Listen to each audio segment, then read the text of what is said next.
تو وَدَاوُودَ وَسُلَيْمَانَ إِذْ يَحْكُمَانِ فِي الْحَرْثِ إِذْ نَفَشَتْ فِيهِ غَنَمُ الْقَوْمِ وَكُنَّا لِحُكْمِهِ شَاهِدِينَ۔ اور یاد کرو جب داؤد اور سلیمان ایک کھیتی کے بارے میں فیصلہ کر رہے تھے، جب اس میں رات کے وقت ایک قوم کی بکریاں چلی گئی اور ہم ان کے فیصلے کے وقت موجود تھے۔ فَفَحَّمْنَا سُلَيْمَان، بس ہم نے سلیمان کو صحیح فیصلے کے فہم تک پہنچایا، اور ہر ایک کو ہم نے حکم یعنی حکمت اور نبوت اور علم دیا، اور ہم نے پہاڑوں کو داؤد کا مسخر کر دیا۔ وہ تسبیح کرتے تھے اور پرندے بھی مسخر کیے گئے تھے، اور کرنے والے ہم تھے۔ داؤد علیہ السلام اور سلیمان علیہ السلام بہت سی چیزوں میں ایکسیپشنل اللہ کے نبی اور نبی ہیں۔ سب سے پہلے کہ یہ غالباً واحد اللہ کے انبیاء ہیں کہ جن کو اللہ تعالیٰ نے حکومت دی تھی، بادشاہت دی تھی، یعنی یہ ڈائریکٹلی خلافت چلا رہے تھے اپنے اپنے ملکوں کے اندر۔ یہی دو ایسے انبیاء ہیں جن کو اللہ نبوت کے ساتھ ساتھ دنیا کے اندر حکومت بھی عطا کی تھی۔ تو داؤد علیہ السلام اور سلیمان علیہ السلام، اور ہمیں پتہ ہے سلیمان علیہ السلام داؤد علیہ السلام کے بیٹے تھے۔ تو داؤد علیہ السلام اس وقت خلیفہ تھے، بادشاہ تھے۔ ان کے کورٹ میں ایک کیس آ گیا۔ وہ کیس کیا تھا کہ ایک شخص کا ایک کھیت تھا بہت بڑا، اس کھیت میں رات ہی رات کسی اور شخص کی، کسی اور قوم کی بکریاں داخل ہو گئی۔ سارے لوگ سوئے تھے، بکریوں والے کو بھی پتہ نہیں لگا، صبح تک انہوں نے سارا کا سارا کھیت چٹ کر دیا تھا، ختم کر دیا تھا۔ اب کیا فیصلہ کیا جائے؟ تو بات سلیمان علیہ السلام تب چھوٹے تھے، ایج میں بہت کم تھے، داؤد علیہ السلام بادشاہ تھے اور والد تھے۔ تو داؤد علیہ السلام نے غالباً یہ فیصلہ کر دیا کہ یہ لاپرواہی جو ہے یہ بکری والے کی ہے، تو لہٰذا بکری والے کی تمام بکریاں کھیت والے کو دے دی جائے، یہی عدل کا تقاضا ہے۔ تفسیر میں یہ لکھا ہے، تو اور میکسیمم ساری تفسیروں میں یہی بات لکھی ہے قصہ کہ ایسا کچھ ہوا تھا۔ تو لہٰذا ہو سکتا ہے داؤد علیہ السلام اس وقت غصے میں آ گئے ہوں گے، تو انہوں نے دے دیا فیصلہ، اور وہ بادشاہ تھے تو فیصلہ صادر ہو گیا۔ اتنے میں سلیمان علیہ السلام جو ہیں وہ بچے تھے، اللہ تعالیٰ نے ان کے ذہن میں اس فیصلے کا جو ہے نا کرکس ڈال دیا۔ انہوں نے یہ سوچا کہ اگر ابا جان آپ ساری کی ساری بکریاں اگر کھیت والے کو دے دیں گے تو بکری والا جو ہے یہ بھی تو غریب لوگ ہیں، یہ تو کہیں کا نہیں رہے گا، اور اگر معاف کر دیں گے تو کھیت والا بیچارہ ہے، اس نے دانہ بھی ڈالا، ایگریکلچر ایکٹیویٹیز بھی کی، کمر توڑ محنت بھی کی، تو وہ بھی مارا جائے گا۔ کیا کیا جائے؟ تو سلیمان علیہ السلام نے اللہ تعالیٰ کی طرف سے ان کے ذہن میں یہ فَفَحَّمْنَا سلیمان، بس ہم نے فہم دیا سلیمان کو، اور انہوں نے اپنے والد سے ریکویسٹ کی کہ ابا جان ایک کام کرتے ہیں، میرے حساب سے عدل کا تقاضا یہ ہے کہ یہ بکریاں جو ہیں یہ کھیت والے کے پاس رہیں، مگر اتنی دیر تک رہے جتنی دیر میں وہ بکری والا کھیت والے کے کھیت کو واپس اسی پوزیشن تک پہنچا دے۔ اتنی دیر جو بھی دودھ ہوگا وہ سب چیزیں وہ کھیت والا اس سے فائدہ اٹھاتا رہے گا۔ تو لہٰذا یہ بات پھر بچے کی بات بادشاہ نے یعنی والد نے اس وقت تسلیم کر لی، اور اللہ تعالیٰ نے یہاں سے پتہ لگتا ہے کہ سلیمان علیہ السلام کو اللہ تعالیٰ نے جو فیصلہ کرنے کی صلاحیت کتنی بچپن سے عطا کر دی تھی۔ فَفَحَّمْنَا سلیمان، چھوٹا سا بچہ یہ بات کہہ رہا ہے۔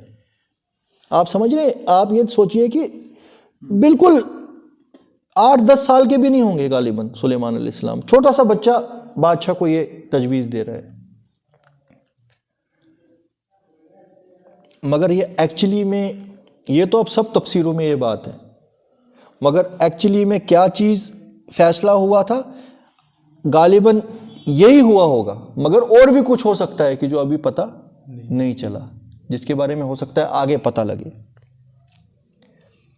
خالی اتنا ذہن میں رکھنا ہے، قرآن میں اتنا ہی پارٹ آیا، یہ نہیں آیا ہے کہ بکریوں، یہ آیا ہے کہ بکری والے نے سارے کے سارے کھیت ختم کر دیے، مگر سلیمان علیہ السلام نے فیصلہ کیا کیا وہ قرآن میں نہیں ہے۔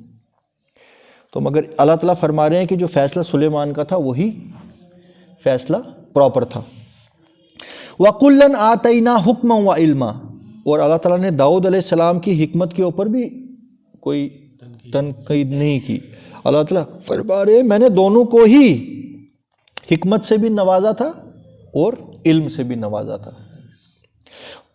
وَسَخَّرَ، ہاں یہ اب آگے متشابہات، اور ہم نے مسخر کر دیا داؤد کے ساتھ پہاڑوں کو، یُسَبِّحْنَا، کہ جب داؤد علیہ السلام اپنے رب کی تسبیح کرتے وہ پہاڑ بھی گنگنا اٹھتے اپنے رب کی تسبیح کرتے، سلیمان کے ساتھ وہ پارٹیسپیٹ کرتے، وَالطَّيْرُ، اور پرندے بھی، وَكُنَّا فَاعِلِينَ، اور اصل میں ہم نے سلیمان علیہ السلام کے لیے مسخر کر دیا تھا پہاڑ اور پرندے، یعنی وہ خود نہیں کر سکتا تھا۔ یہ نہیں سمجھنا کہ جس طرح تم نے وہ بنایا ہوا ہے جی، سلیمان کے پاس انگوٹھی تھی، اس نے آسمان کی طرف یہ بولا کہ تم سارے مسخر ہو جاؤ، جو کہانیاں بنتی ہیں، الٹیمیٹلی کرنے والا اللہ تعالیٰ ہی ہے۔ جیسے عیسیٰ علیہ السلام مردے کو کیا قرآن میں آیت ہے نا کہ مردے کو کہا قم باذن اللہ، کہ اٹھ اللہ کے اذن سے، اگر اللہ چاہتا ہے تو اٹھ، تو تب وہ اٹھا۔ وَكُنَّا فَاعِلِينَ، اور بے شک کرنے والے ہم ہی تھے۔ یہ آتا ہے دماغ میں کہ پہاڑ کیسے گنگنا رہے تھے، پہاڑ ہے نا متشابہات، کہ ہم نے پہاڑوں کو مسخر کر دیا سلیمان کے لیے۔ وَسَخَّرْنَا، سخرنا ہوتا ہے کہ سخر لَكُمُ، اللہ تعالیٰ فرماتے ہیں تمہارے لیے مسخر کر رکھا ہے زمین کے ہر جاندار کو ہم نے، تم ان سے فائدہ اٹھاتے ہو، یعنی کہ تمہارے کنٹرول میں دے دیا۔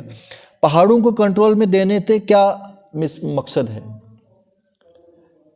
قرآن میں ایک آیت ہے نا کہ ہر چیز اللہ کی تسبیح کرتی ہے، مگر تم ان کی تسبیح سمجھ نہیں سکتے، تو لہٰذا اس میں تفسیر کی کتنی گنجائش ہے نا، تو متشابہات ہے۔ وَكُنَّا فَاعِلِينَ وَعَلَّمْنَاهُ صَنْعَةَ لَبُوسٍ لَكُمْ، اور ہم نے اسے تمہارے لیے ایک لباس بنانے کی کاریگری سکھائی، لِتُحْصِنَكُمْ مِنْ بَأْسِكُمْ، جو تمہیں تمہاری جنگوں میں بچاتا۔ وہ آرمر ڈریس نہیں ہوتی ہے جو، وہ جو لوہے کی چینوں سے چھوٹے چھوٹے لوہے کی چینوں کو بھان کے، وہ جو آپ نے دیکھا ہوگا، وہ جنگ کے طور پہ پورے وہ لوہے کا لباس ہوتا تھا، مگر چینے جس طریقے سے کپڑے سیتے اس طرح چینوں سے وہ سیا کرتے تھے۔ تو مگر وہ جو ٹیکنیک تھی وہ اللہ تعالیٰ نے داؤد علیہ السلام کو سکھائی، اور قرآن میں ہی دوسری جگہ ہم پڑھیں گے ہم نے لوہے کو داؤد کے لیے نرم کر دیا۔ اس پہ بہت سے تفسیر لکھنے والوں نے یہ لکھا ہے کہ داؤد علیہ السلام کو لوہے کو میلٹ کرنے کا طریقہ اللہ نے سکھایا، تو مگر یہ بھی ہو سکتا ہے کہ اللہ تعالیٰ نے ان کو میراکل دیا کہ وہ لوہے کو ایزیلی مولڈ کر سکتے تھے، دونوں چیزیں ہو سکتی ہیں نا، پھر سے متشابہات ہے۔ لِتُحْصِنَكُمْ، تاکہ وہ بنائے تمہارے لیے جو ایسا لباس جو تمہارے جنگوں میں تمہارے حفاظت کرے۔ فَهَلْ أَنْتُمْ شَاكِرُونَ، تو کیا تم شکر گزار بندے بنتے ہو، کیا تم شکر اختیار کرتے ہو؟ اور آپ کو پتہ ہے داؤد علیہ السلام اور سلیمان علیہ السلام تھے وقتی خلیفہ، انہی کی حکومت کے اندر پورا ملک چلتا تھا، مگر وہ ایک پیسہ گورنمنٹ ایکسچیکر سے نہیں لیتے تھے۔ داؤد علیہ السلام کے بارے میں روایت ہے، نبی کریم صلی اللہ علیہ وسلم نے فرمایا کہ اللہ کو بہت پسند ہے وہ انسان جو اپنے ہاتھ کی محنت سے کمائے اور کھائے، اور میرا بھائی داؤد ان میں سے تھا۔ وہ لوہے کے لباس بناتا، اسی کو فروخت کرتا اور پھر وہ کھاتا تھا۔ آپ یہ بڑی امپورٹنٹ چیزیں بھی ہے، یہ تھوڑا غور میں رکھنا یہ کہ ایک بادشاہ ہے وقت کا، مگر وہ 1 روپیہ نہیں لے رہا ہے، جبکہ اس کے لیے حرام نہیں تھا، وہ پوری اپنی دن و رات کی خدمت کرتا تھا، اپنی عوام کے لیے دن و رات کی محنت لگا رہا تھا۔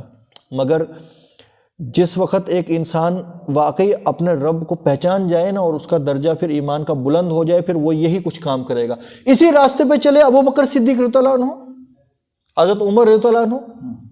حضرت ابو بکر صدیق نے کیا فرمایا جب وہ خلیفہ بنے؟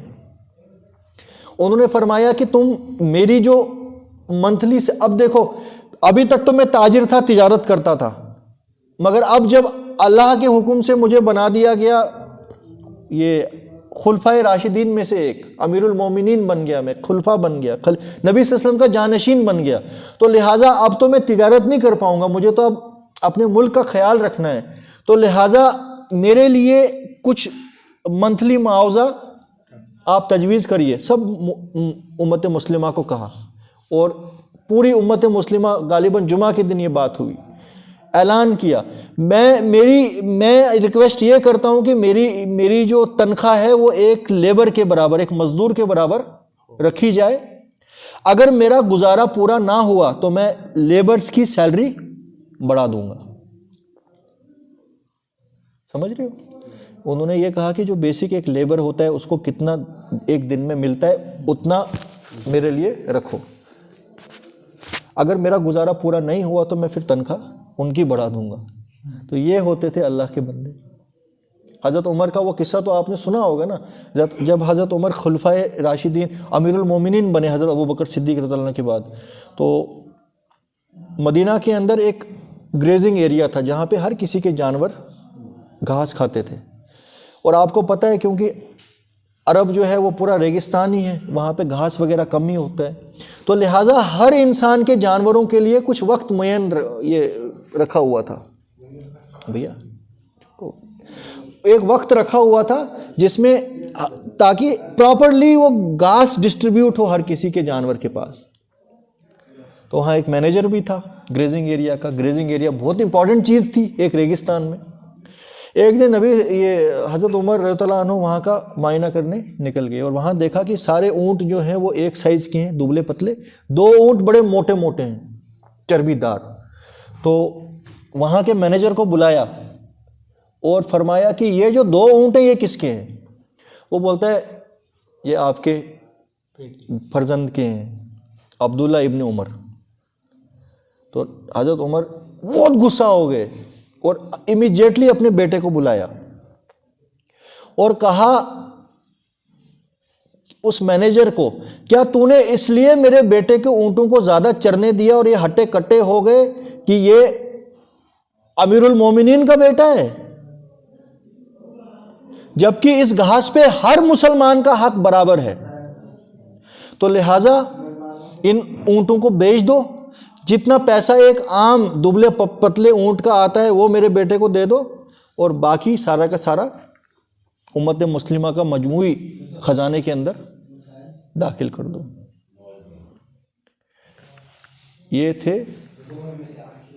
یہ تو ضمیر جو قرآن جس کے اندر جذب ہو جائے نا، اس کا ضمیر کچھ ایسا بننا چاہیے۔